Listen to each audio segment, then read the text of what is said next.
नमस्तस्मै गणेशाय ब्रह्मविद्याप्रदायिने यस्यागस्त्याय ते नाम विघ्नसागरशोषिणे ध्याये स्थिरेण चित्तेन गणेशं सर्वसिद्धिदं बुद्धिप्रकाशकं पूर्णं योगिनां हृदि संस्थितं स्वानन्देशं गणेशानं महावाक्यस्वरूपिणं तत्त्वमस्याकृतिधरं सिद्धिबुद्धियुतं भजे. जय गजानन. परब्रह्म परमात्मा भगवान श्री गणेशांच्या सगुण साकार लीलांयुक्त असणाऱ्या गणेश पुराणाचं चिंतन आपण करत आहे. हे करत असताना वेगवेगळ्या प्रकारच्या कथा आपल्यासमोर येतात. त्या चतुर्थी कथांचं वर्णन आपल्यासमोर आलं आणि ते सगळं वर्णन करत असताना भगवान शंकर कार्तिकेयाला कसं हे सगळं समजावून सांगतायत व्रत, याचा कथाभाग आपण पाहिला. स्वाभाविक प्रश्न आला होता की ते कार्तिक स्वामी का निर्माण झाले, त्यांच्या प्रगटीकरणाचं कारण काय. मग तारकासुराची कथा आपल्याला सांगितली आणि तारकासुराच्या विनाशाकरता प्रगटलेल्या कार्तिकेयांची कथा आपल्याला सांगितली. त्या निमित्ताने पारद विज्ञानाचं सगळं सूत्र आपल्यासमोर सांगितलं. इत्यादी कथाभाग आपण कालपर्यंत पाहिला. कथेचा पुढचा भाग आपल्या समोर येतो. शौनकांनी प्रश्न विचारलाय महर्षी सूतांना. आपण कथा जेव्हा सांगत होता तेव्हा कथा सांगताना सांगितलं की ज्यावेळी तो मदन समोर आला त्यावेळी चिडलेल्या भगवान शंकरांनी आपल्या तृतीय नेत्राचं उद्घाटन केलं आणि त्यातून बाहेर पडलेल्या अग्नीने त्या मदनाला जाळून टाकलं.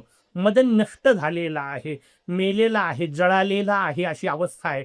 पण असं असताना सुद्धा तो मदन इतके उद्योग करतो कसे, याचा अर्थ लोकांना इतकी कामबाधना होते कशी, लोकांच्या मध्ये हे विकार येतात कुठून, अशा प्रकारची भूमिका विचारली. त्यावेळी पुढचा भाग सांगताना आपल्याला सांगण्यात आला की ज्यावेळी मदन मारल्या गेला त्यावेळी मदनाची पत्नी रती अत्यंतिक क्रोधा शोकाने युक्त असलेली तिथे रडत बसली.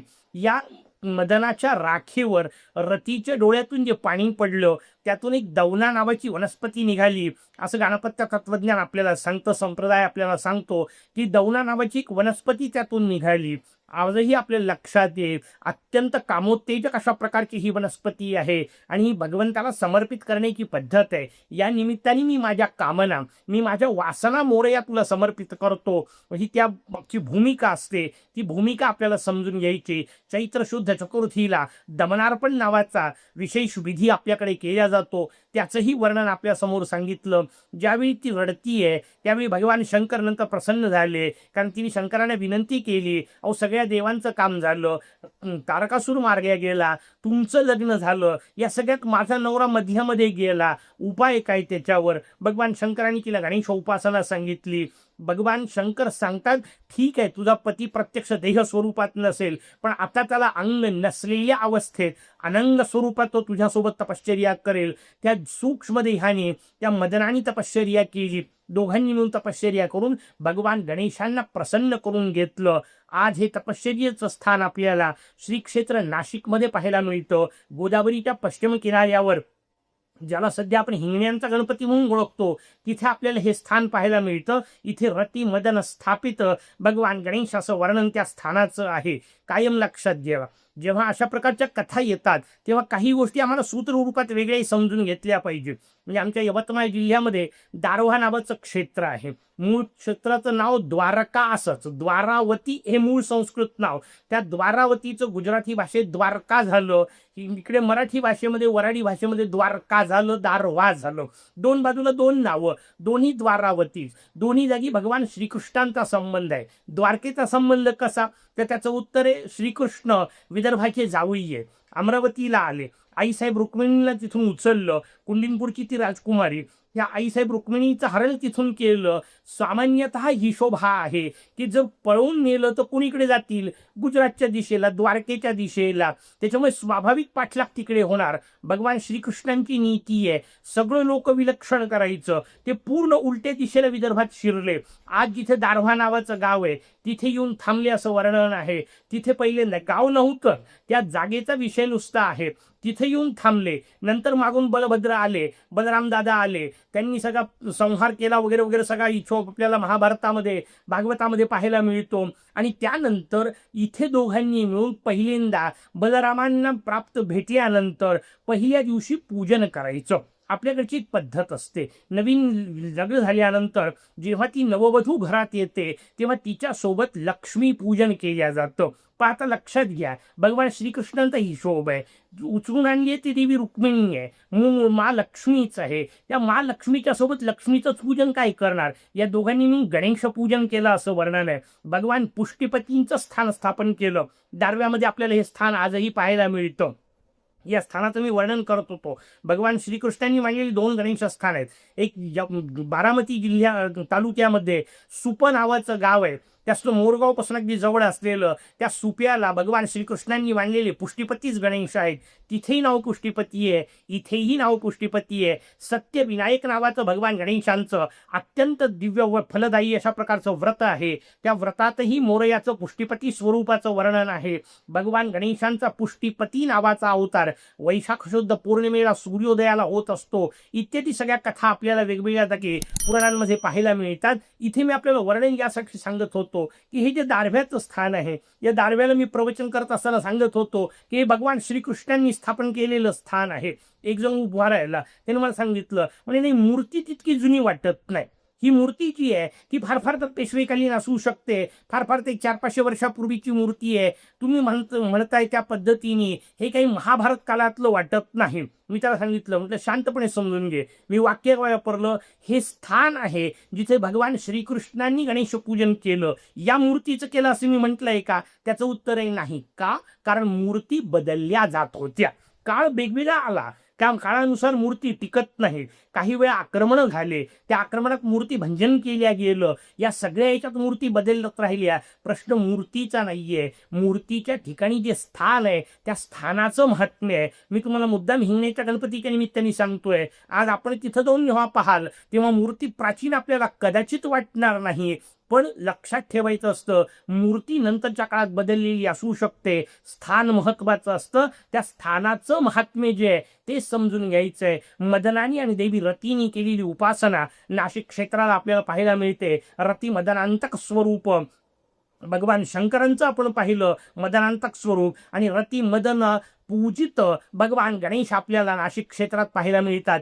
ती कथा आपल्या समोर सांगण्यात आली. आणि मग भगवान गणेशांनी वरदान देताना सांगितलं, काळजी करू नको. रतीला सांगितलं, काळजी करू नको. आता तुझा पती अंग विरहित रचनेतच राहील. त्याला लोक अनंग असंच म्हणतील, पण लक्षात ठेव, त्याला अंग नसलं तरी तो सगळे प्रकार त्याचे कार्य करू शकेल. कारण आता त्याला स्वतःचा अंग नाही, त्याच्यामुळे तो पाहिजे त्याचं अंग वापरू शकेल, कोणाच्याही शरीरात शिरू शकेल. आम्ही गमतीने सांगताना सांगत असतो, याला आमच्या महाविद्यालयीन भाषेत कॉलेजचं वारं लागलं असं म्हणतात.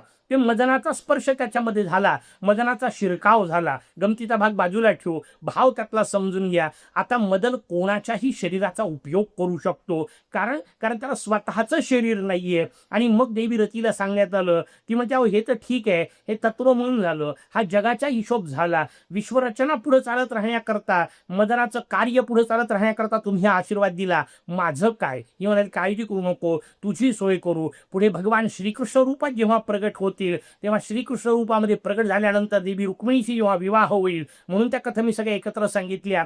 त्या रुक्मिणीच्या पोटी पहिला पुत्र प्रद्युम्न स्वरूपात जेव्हा जन्माला येईल तेव्हा तो मदन असेल, आणि त्यावेळी तुझा आणि त्याचं पुन्हा मिलन होईल, इत्यादी आशीर्वाद भगवान गणेशांनी दिले. अशा प्रकारची कथा भगवान ब्रह्मदेव व्यासांना समजावून सांगतायत, भगवान भृगु महर्षी सोमकांताला समजावून सांगतायत, महर्षी सूत शौनक इत्यादींना समजून सांगतायत. ही कथा आपल्या समोर सांगितली. त्यानंतर शेष गर्व हरणाची कथा आपल्याला सांगण्यात आलेली आहे, जी मी मुद्दाम मागे आपल्याला घेतली होती. जेव्हा कार्तवीर्याचा विषय सांगितला, पद्मालय क्षेत्राचं वर्णन सांगितलं, तेव्हा मुद्दाम आपण ती कथा मागे घेतली होती की अचानक भगवान शंकर उठून उभे राहिले, त्यांच्या गळ्यातून तो खाली पडला, ठेचाळला, आणि मग त्या शेषाने जेव्हा प्रार्थना केली तेव्हा भगवान शंकरांनी त्याला गणेश उपासना दिली. धरणीधर स्वरूपामध्ये भगवान शेषांनी मांडलेले गणेश, पद्मालय क्षेत्राचं वर्णन आपण पाहिलं. अशा वेगवेगळ्या कथा सांगण्यात आलेल्या आहेत. या सगळ्या कथा आपल्या समोर सांगितल्या. आणि मग सगळ्या बाह्य कथा झाल्यानंतर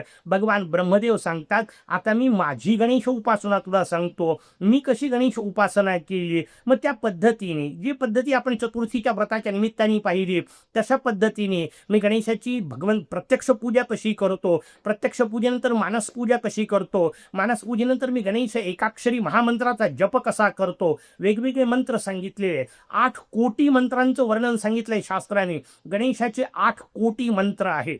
किती इतक्या प्रकारचे आपल्याला नाही समजू शक्य. अर्थात एक गोष्ट लक्षात घ्या, मंत्र शब्दाचा अर्थ केवळ लिहिलेले अक्षर नाही. कुठल्या तरी कॅसेटमधून मंत्र ऐकला आणि उपयोग केला, फायदा होणार नाही, नुकसान भलेही होणार नाही, पण उपयोग तितक्या पद्धतीने होणार नाही. पुस्तकातून वाचून करण्याची गोष्ट नाहीये. मंत्र हा गुरुमुखातून प्राप्त होण्याची गोष्ट आहे, तरच त्याची योग्य लाभ होतात. त्या पद्धतीने श्री गुरूंना शरण जावं, त्यांच्याकडून मंत्र प्राप्त करावा. भगवान ब्रह्मदेव सांगतायत अशा पद्धतीने मी मंत्राचा जप करतो इत्यादी स्वतःची गणेश उपासना सांगितली. आणि मग त्यांनी मला शक्ती प्राप्त झाली. कोणती? या विश्वाच्या निर्मितीची. ती निर्मिती, कारण मूळ प्रश्न तिथा आला होता. भगवान वेदव्यास जेव्हा विचारायला गेले होते की मला हे काही सुचत नाहीये, मी काय करू, त्यावेळी ब्रह्मदेवांनी सांगायला सुरुवात केली होती की मलाही ही समस्या आली होती. जेव्हा मला पुढचं काही करता येत नव्हतं तेव्हा मी गणेशांना शरण गेलो होतो आणि मग पुढचा सगळा कथाभाग आपल्याला सांगितला होता. मूळ कथा सोडायची नाही ना, म्हणून त्या कथेवर परत आणलं. त्या कथेवर आणून भगवान ब्रह्मदेव सांगतायत की मी अशा पद्धतीने गणेश उपासना करतो. हे भगवान गणेशांचं चिंतन केल्यानंतर मला शक्ती प्राप्त झाली. मी माझ्या मनातून विविध प्रकारचे जीव निर्माण केले, वेगवेगळे ऋषी निर्माण केले. त्यांना मानस संतती असं म्हणतात. सुरुवातीला आपण 4 प्रकारच्या संतती सांगितल्या होत्या, जरायुज, अंडज, उद्भिज, स्वेदज. 4 प्रकारची जीवसृष्टी सांगितली होती. ही पृथ्वीवर असणारी सृष्टी आहे. याच्या पलीकडची एक सृष्टी पुराणकारांनी आपल्याला सांगितली, मानसिक सृष्टी. मनातूनच जन्माला आले, त्याच्याकरता प्रत्यक्ष कोणाची गरज नाहीये. भगवान ब्रह्मदेवांनी संकल्प केला आणि त्या संकल्पातून प्रकट झाले. अशा प्रकारचे जे ऋषी, त्या सप्तर्षींचं वर्णन आपल्या समोर केलं. त्या सप्तर्षीमध्ये प्रत्येकाचं कार्य कसं कसं आहे याचं लांबलचक वर्णन आपल्या समोर शास्त्रकारांनी दिलं. भगवान कश्यपांचं वर्णन मात्र इथे आपल्याला प्राधान्याने सांगतात की या कश्यपांना मी सांगितलं, ब्रह्मदेव सांगतात या कश्यपांना सांगितलं तू वेगवेगळ्या प्रकारे सृष्टी निर्माण कर. भगवान कश्यपांनी 13 पत्नी केल्या असं वर्णन आहे. काही जागी 27 पत्नींचं वर्णन आहे. 13 पत्नी आहेत. या 13 पत्नींपासून वेगवेगळ्या संतती निर्माण झाल्या. हे सूत्र व्यवस्थित समजून घ्या. जे जे आधुनिक विज्ञान आपल्याला सांगतं ना, त्याच गोष्टी पुराणकारांनी सांगितल्या, त्यांच्या पद्धतीने सांगितल्या. आपल्याला आधुनिक विज्ञान आता सांगतं एकच कोणता तरी जीव होता, एकपेशीय जीव होता. त्या एकपेशीय जीवाला जशा जशा पद्धतीची परिस्थिती मिळत गेली तसा तसा तो विकसित होत गेला. याला थिअरी ऑफ इव्हॅल्युशन असं म्हणतात. उत्क्रांतीवादाचा सिद्धांत म्हणून जीवशास्त्राने मान्य केलेला हा विषय आहे की अशा पद्धतीने एकच जीव सर्वत्र परिस्थितीनुसार बदलत गेला. ही की रचना आहे ती तुमच्या माझ्या पुराणकारांनी वेगळ्या पद्धतीत सांगितली. एकाच कश्यपाचे सगळे लेकर आहेत, याचा अर्थ एकाच जीवापासून सगळे आले. मग बदललं काय? बदलली माता. प्रत्येक जागी आई बदलत गेली, याचा अर्थ परिस्थिती बदलत गेली. मूळ चैतन्य एक होतं, त्या चैतन्याला जशी जशी परिस्थिती बदलत गेली तसा तसा त्याचा विकास वेगवेगळा झाला. तशा तशा त्याच्या आणखीन वेगवेगळ्या पद्धतीने रचना निर्माण होत गेल्या आणि वेगवेगळे जीव आपल्या समोर आले. अशी ही जी कथा विज्ञानाने आपल्याला सांगितली, आपल्या समोर कश्यप कथेच्या निमित्ताने आपल्याला तीही अनुभवता येते. लक्षात घ्या, भगवान विष्णूंचा विषय जेव्हा येतो तेव्हा दशावतार आपल्याकडे सांगितले. या दशावतारांची ते टप्पे, कारण आता आपला तो विषय नाहीये. कश्यपांचा विषय आला म्हणून मी फक्त आपल्या समोर सांगतो.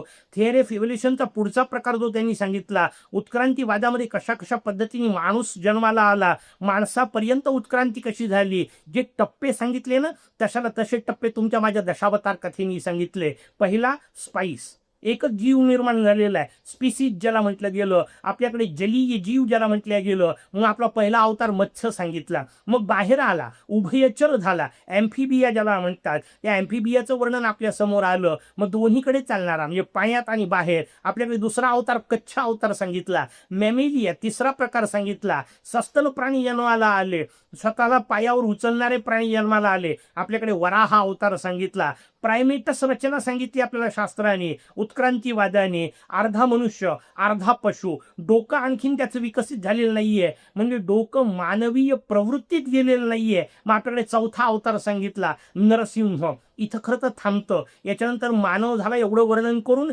विज्ञान थांबतं. भारतीय संस्कृतीचं वैभव पहा. वामन अवतार, परशुराम अवतार, राम अवतार, कृष्ण अवतार, बुद्ध अवतार, कलंकी अवतार, पुढचे विविध अवतार आपल्याकडे सांगितले.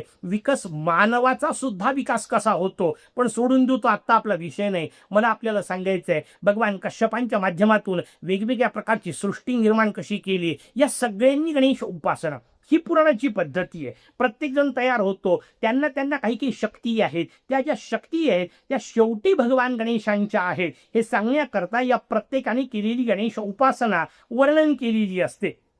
इथे हे नाही प्रश्न विचारायचे की झाडं कशी उपासना करतात, पशु कशी उपासना करतात, पक्षी कशी उपासना करतात. त्याचं उत्तर एक करतात, तेही करत असणारच आहेत. तुम्हाला आम्हाला समजत नाही, आपण करतोही त्यांना कुठे समजते. मग तुम्ही आम्ही करतो ते जर त्यांना समजत नसेल तर ते कसे करतात ते आपल्याला समजत नाही. आपल्याला समजत नाही म्हणून ते करत नाही अशी कल्पना करू नका. मग तुमच्या माझ्या संतांनी सुन्नबेतीने सांगितलं, मासा कसा पाण्यामध्ये राहतो, जावे त्याच्या वंशा तेव्हा कळेल. जेव्हा तुम्ही त्या अवस्थेत जाल तुम्हाला कळेल. तेही त्यांच्या त्यांच्या पद्धतीने चिंतन चालूच आहे. आणि जिथे चिंतन आहे तिथे चैतन्य आहे, आणि जिथे चैतन्य आहे तिथे मोरया आहे. हा हिशोब आपल्या समोर सांगितला. मग या वेगवेगळ्यांनी उपासना केली. 12 प्रकारच्या जीवांचं वर्णन आपल्या समोर केलं. त्यांनी केलेली 12 प्रकारची उपासना सांगितली. त्याच्याकरता 12 नावं सांगितले. सुंखश्च, एकदंतश्च, कपिलो, गजकर्णकः, लंबोदरश्च, विकटो, विघ्ननाशो,